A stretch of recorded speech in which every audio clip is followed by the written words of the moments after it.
Hello friends, welcome to my channel. Friends, आपने panel के अंदर इस तरह का जो टर्मिनल ब्लॉक देखा होगा, इसको बोलते हैं डिन रेल माउंटेड टर्मिनल ब्लॉक। ये जो डिन रेल क्या होता है, ये जो इस तरह की रेल बनी हुई थी, इस तरह की जो पत्ती होती है, इसे डिन रेल बोलते हैं। यानी एक ही साथ ये एक ही लाइन में काफ़ी सारे एमसीबी वगैरह और भी काफ़ी सारी चीज़ें एक लाइन में कनेक्ट होती हैं, तो ये रेल बोला जाता है। तो इसको बोलते हैं DIN rail mounted terminal block. ये टर्मिनल के लिए हैं, ये टर्मिनल हैं। एक तरफ तार लगी हुई है, दूसरी तरफ अगर तार लगानी है तो इसके लिए टर्मिनल ब्लॉक आता है। ये पूरा ब्लॉक है, तो ये टर्मिनल है।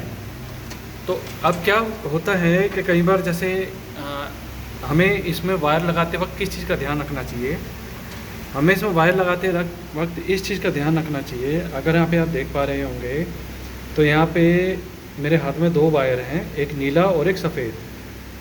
तो जो नीला वाला है वो सही लेंथ का है, पर जो सफ़ेद वाला है ये छोटी लेंथ का था। तो क्या था कि जो इसमें देखिए वायर लगाने वाले भी लल्लू होते हैं।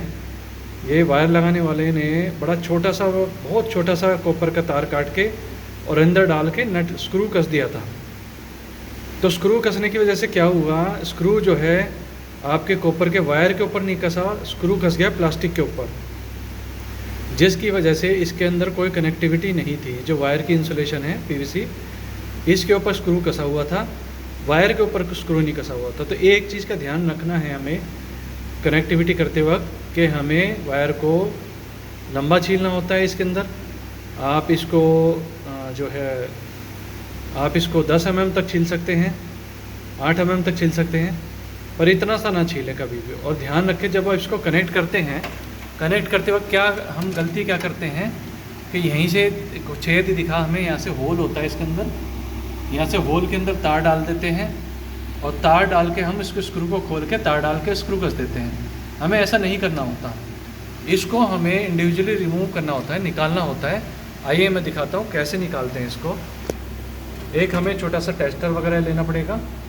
अगर आप इसके नीचे यहाँ पे देखेंगे तो एक खांचा सा बना हुआ है, आप यहाँ देख पा रहे होंगे, तो एक खांचा सा बना हुआ है।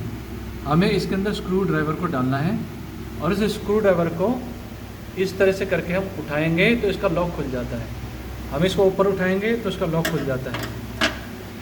अब इस जो ये टर्मिनल है, ये पूरा ये लॉक से निकल जाता है। अब इसको ऊपर को करेंगे और ये पूरा बाहर आ जाता है, इस तरह से बाहर आ जाता है। इसके अंदर ये जो लॉक होता है, अगर हम रेल के ऊपर देखेंगे तो दो तरह की पत्ती होती हैं। एक इधर को पत्ती उठी हुई है, एक यहाँ से पत्ती निकली हुई है, तो दोनों तरफ पत्ती निकली हुई है जिस पे ग्रिप बनाता है।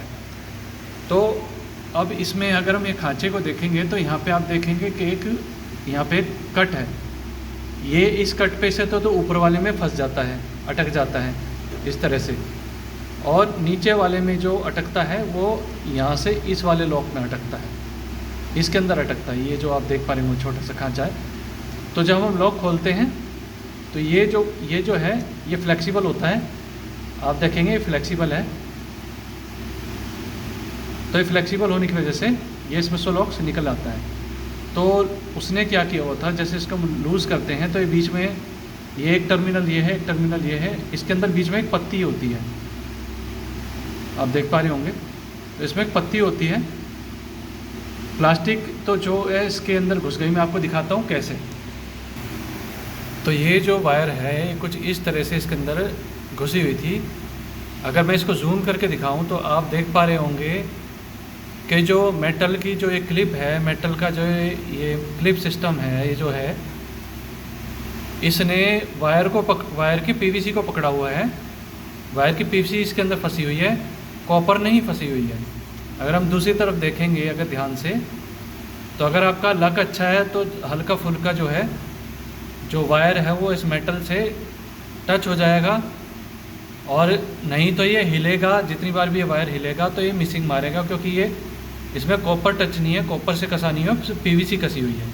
तो इसलिए हमेशा ध्यान दें कि आपको इसको लगाना कैसे है, मैं वो भी दिखा देता हूँ। तो अब यहाँ देख पा रहे होंगे, तो यहाँ अगर आप देखेंगे तो यहाँ पे अब कॉपर इसके अंदर घुसा हुआ है, और ये जो पॉइंट है इन्होंने कॉपर को पकड़ा हुआ है, ना कि PVC को। PVC जो है हमारी यहाँ तक सेफ़ रहती है। ये जो है यहाँ तक प्लास्टिक का पार्ट आ रहा है, तो पार्टीशन हो रखा है इसमें, तो ये आपस में टच नहीं होते। कॉपर यहाँ तक घुसनी चाहिए और पीवीसी आपकी इस एरिया में पीवीसी होनी चाहिए, तो आपका ये कनेक्टर सही से काम करता रहेगा। तो इसमें इस पैनल में काफ़ी सारी गलतियाँ कर रखी हैं। तो क्या होता है कि कंपनी जो है नए नए बंदे हायर करती है जिनको प्रॉपर एक्सपीरियंस नहीं होता, तो कोशिश करें अपनी जितनी भी साइट पे अगर काम कराएं तो बिल्कुल प्रोफेशनल बंदों से ही काम कराएं, और साथ ही साथ उनकी क्वालिटी को चेक करने के लिए भी अपने पास भी एक बंदा होना चाहिए जो इनकी क्वालिटी को चेक करे, कनेक्टर की, कनेक्शन की, वायरिंग की क्वालिटी को चेक करे। तो इस वीडियो को देखने के लिए धन्यवाद।